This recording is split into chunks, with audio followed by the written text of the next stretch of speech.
আপনারা দেখছেন news now, খবরের নতুন ভাষা।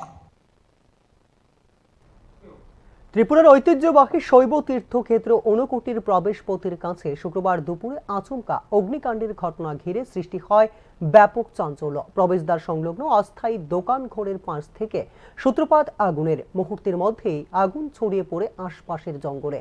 পরিস্থিতি দ্রুত নিয়ন্ত্রণের বাইরে যাওয়ার আশঙ্কা তৈরি হলে খবর দেওয়া হয় দমকল দপ্তরে। দমকলের একাধিক ইঞ্জিন দ্রুত ঘটনাস্থলে পৌঁছে নিয়ন্ত্রণে আনে আগুন। প্রাথমিকভাবে অনুমান, অসাবধানতাবশত ফেলা সিগারেটের অবশিষ্টাংশ কিংবা অস্থায়ী দোকানের রান্নার চোলা থেকে হতে পারে আগুনের সূত্রপাত।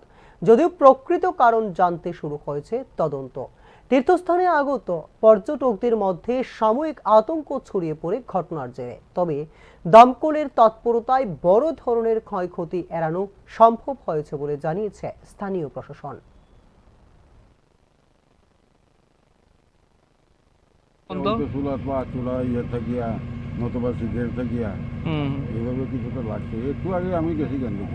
দোকানে টোকানে লাগছে না আগুন?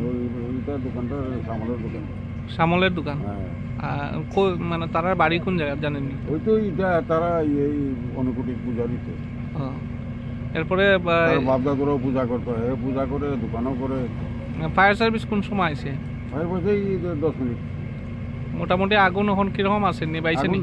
আগুন নিবাইছে, আগুন নিবাইছে। আমরা এখানে ড্রামের জল ছিল তো, হ্যাঁ, ওটা দিয়েও নিবাইছে। আমার বোধহয় যেটা তার ঘরে লাগতে পারে না।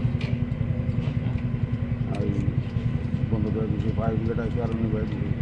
এখানে অনেক প্লাস্টিক সার্টিক অনেক কিছু থাকে তো, ওই কারণে আগুন লাগিয়ে। গাছে টাছে আগুন লাগছে নি? এটা কিনারেই লাগছে, পাতা পোতা অনেক কিছু থাকে তো, দর্শকরা থাকে, দর্শক বস্তুরা অনেক কিছু বলায়, এটা আবর্জন থাকেই বাইরে।